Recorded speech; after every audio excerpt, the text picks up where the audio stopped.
Okay. All right. I believe that we are live. This is what my third or fourth attempt at getting this done. I'm not used to it. Brand new. Like I said earlier, every time I tried, one of my biggest obstacle, or it's not an obstacle, it's just my life, is I have to take care of a couple adults. My father and my fiance or wife partner. The woman I built my life with and who unfortunately has a genetic condition. So we did not know that when we met. Long story short, I created little bumpers in case I have to run out. So here's one. Buy me coffee! Subscribe! Yeah! And here you see, you can buy me coffee and subscribe to this channel. But also,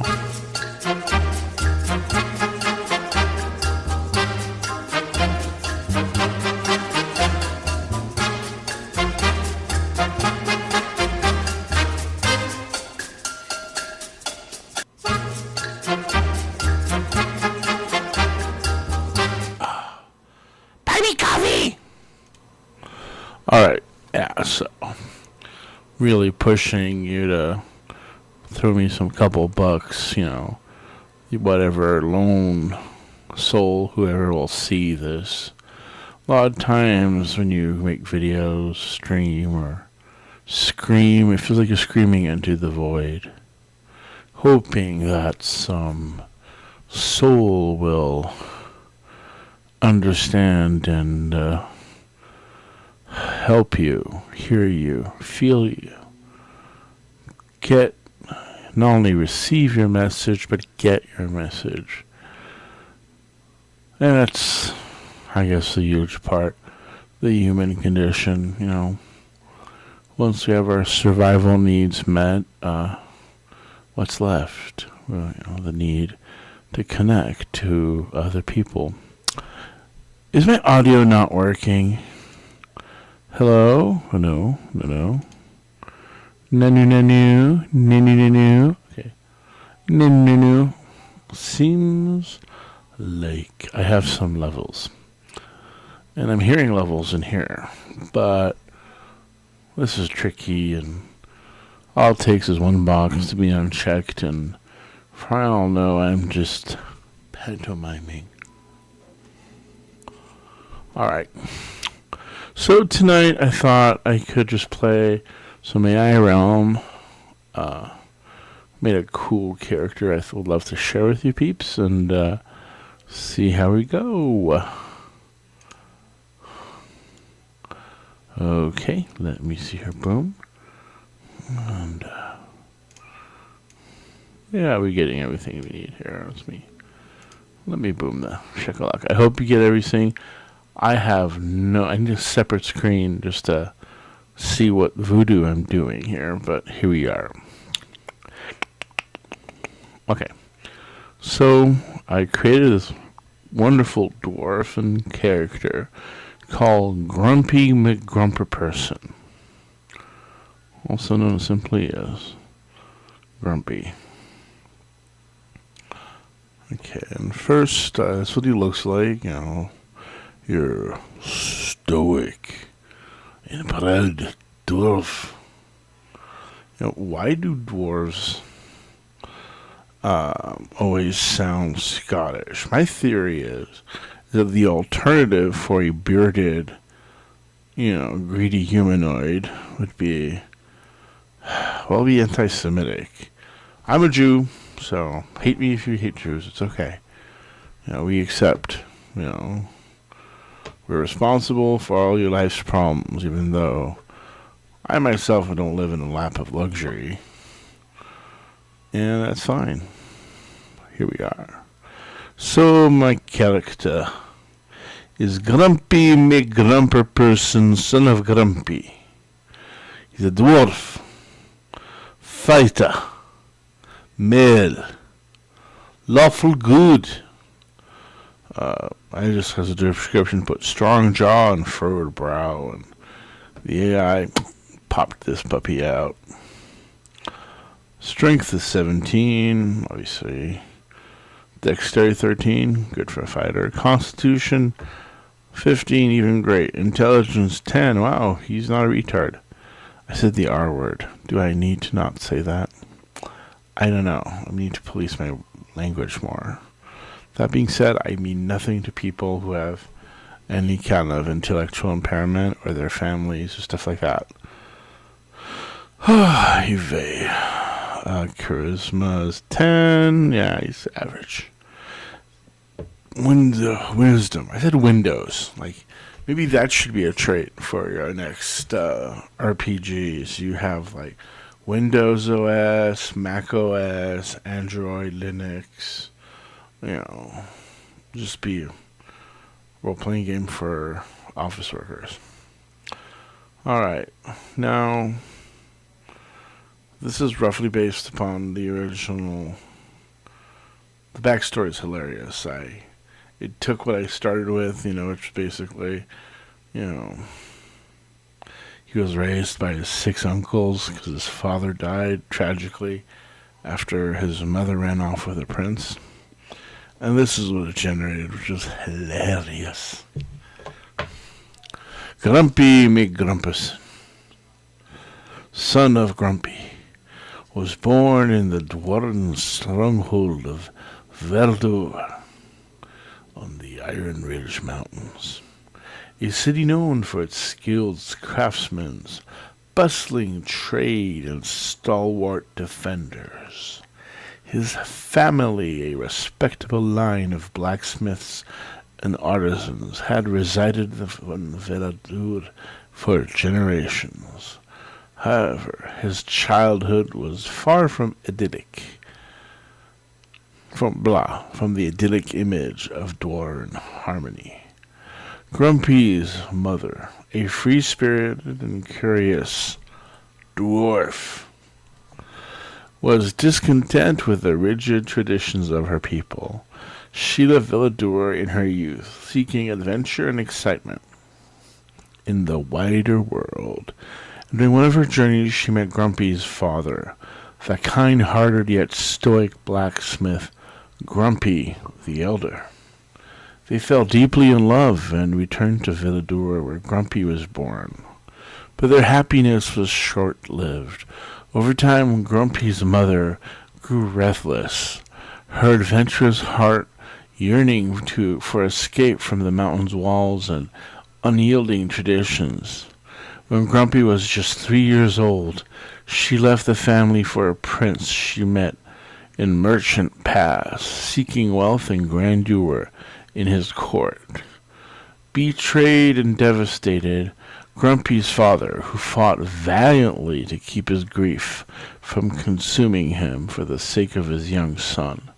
Unfortunately, heartbreak overtook him, and he passed away not long after, leaving Grumpy an orphan at the tender age of 5. Grumpy was taken in by his father's 7 brothers. Yeah, in my original description it was 6, but they're getting the 7 dwarfs shtick. I said shtick, not the other S word. His uncles, who lived together in a large, cluttered cottage on the outskirts of Villadure. Each uncle had his own distinct personality and quirks, but they all shared a familial bond of loyalty and love. Although they lacked nurturing touch of a mother or the guiding hand of a father, they did their best to raise Grumpy in their own way. The uncles taught him the values of hard work, discipline, and unwavering loyalty to one's kin. Through example, Grumpy developed a strong sense of responsibility and deep respect for the steadfastness in the face of life's hardship. It was his uncle, Batrin, member of the renowned Villadure City Guard, who inspired Grumpy to become a fighter. Batrin was saw a spark of determination in his nephew and took upon him to train him in the art of combat. Under Batrin's mentorship, Grumpy learned the importance of not only physical strength and swordsmanship, but protecting the weak and upholding justice. Grumpy became a skilled and disciplined fighter, earning respect of his uncles and the others in the city. Despite the strength and camaraderie he found within his family, Grumpy harbored a quiet anger towards his absent mother, whose choice left scars upon him and his father. As much as his life, as much as he tried to bury these feelings, they fueled his resolve to uphold the values she abandoned: loyalty, honor, and duty. For years, Grumpy served faithfully as a member of the Villadure City Guard, defending the mountain city from monstrous threats and rogue bandits. However, something within him stirred, a curiosity about the world beyond the mountains, a desire to prove his worth to himself and his ancestors. Deep down, the betrayal of his mother also left an unspoken longing in him, a desire to understand why she had chosen the life she did, know how much it pained him. Now, at the age of 83, still young by Doran standards, Grumpy has decided to leave Villadure and venture beyond the Iron Ridge Mountains for the first time in his life. While he respects the teachings of his uncles and the life they built for him, he believes that his path forward lies elsewhere. He hopes to take his skills and values into the wider world, serving as a protector of the innocent and seeking the truth about his mother's departure. He carries with him his late father's hammer, a token of the family legacy, and an inspiration to carry on. Grumpy McGrumperson is traveling east towards the Merchant Pass to Leskyr, a dawn drawn to his vibrant city, the vibrant energy and crossroad of travelers. I'm tired. My eyes are weak. He plans to offer the skills as a fighter to those in need and perhaps unravel the mystery of his family's past while forging his own future. Alone but steadfast in his principles, Grumpy begins his journey, ready to test his mettle against the challenges of the world. Okay, I think I butchered this enough. Okay, now let's read the schlop the AI is launching, and then I'll hit the play button. The sun hangs low over the horizon, its crimson glow washing over a sprawling arid desert that stretches as far as the eye can see. It's a beautiful cliche. The heat of the day is fading, replaced with the faint chill of an impending desert night. The faint aroma of spices and roasted meat drifts faintly through the warm desert wind, carried from distant settlements nestled amidst the dunes. Behind you lies a narrow path you've been following, a route less traveled through the Merchant Pass, the vast desert's region famed for its routes, nomadic tribes, and the whispered dangers. Ahead, a flickering torchlight marks the outline of what appears to be a small oasis village.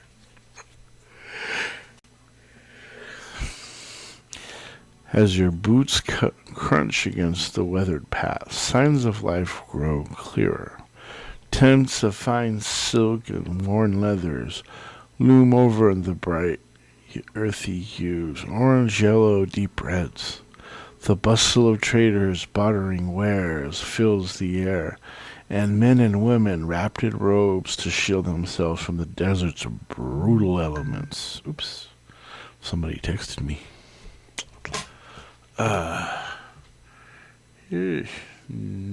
Nope. No. All right. Those traders. Sensible serenity. The bustle of traders bartering for wares fills the air, and men in wraps, blah, blah, blah, move to and fro. It's an oasis of serenity.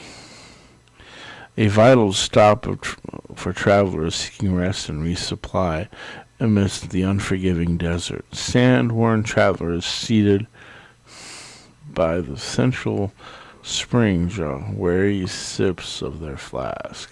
Their conversations low and tinged with caution nearby. A few rough-looking mercenaries lean against the shade of weathered stone walls, watching crowds the hawk-like intensity. Camels and horses are tied nearby, their grunts, shuffles mixing the general hum of activity. Okay, I have to pause for a think. Somebody needs me, so let's take a quick break.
Alright, so I've tended to what I need to tend to, and I'm back, and let's keep going.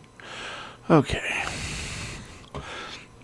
As your eyes scan the surroundings, a scruffy, sunburned child comes out densely packed crowd and begins sprinting towards you, a desperate look in his eyes. Before you can react, he grabs the edge of your chainmail, tugging hard.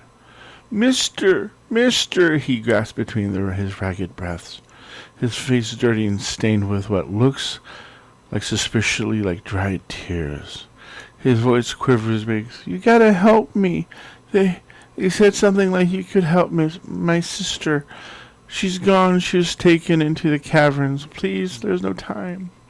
As the boy tugs on your arm, murmurs of the people in the oasis fall slightly quieter, and several pairs of eyes, including those of the mercenaries, drift your way. A burly trader, wiping his hands on rags, narrows his gaze toward the boy and lets a low sigh and mutters, "Not again." Child stumbles over his words, looking in the eyes like, "Come," begging for aid. "Creatures down there. They took her. She screamed for help. I can take you there, but you gotta be no. Please don't let them take her too." The crowd shuffles slightly, clearly unwilling to interfere despite the commotion. Tension palpable, the eyes. We'll see. What would you like to do? Here's a little audio.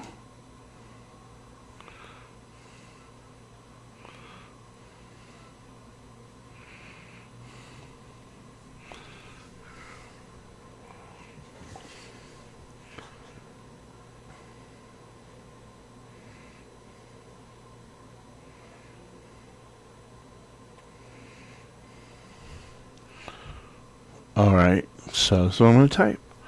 Take me there. Take me there. Child. Period. Boom. Not generate, click here.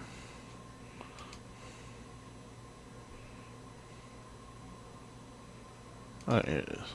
The child lets out a gasp of relief. You know, again, he wastes notes. Let me see if I hit play what happens. Well, maybe I'd rather. Okay, nothing. Okay.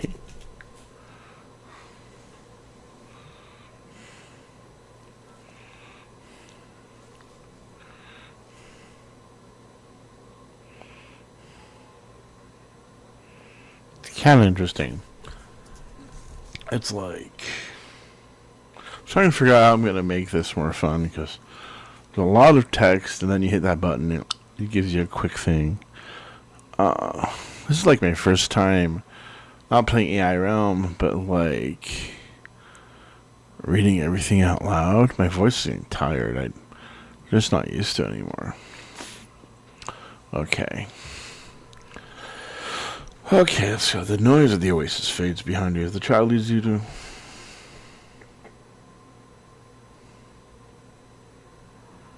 I have an idea. Let's have some fun. Don't know if you can hear this. I'm going to try to see if you can hear what's happened if I put on Clip Champ. I don't need this. This Clip Champ has a really, not really creating a video. What I want to do is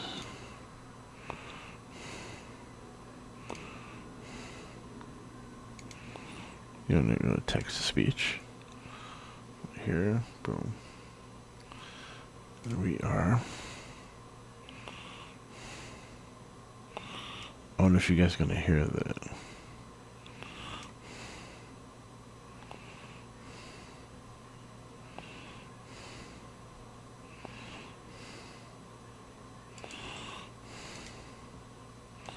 Let's see. I hope you guys can hear it.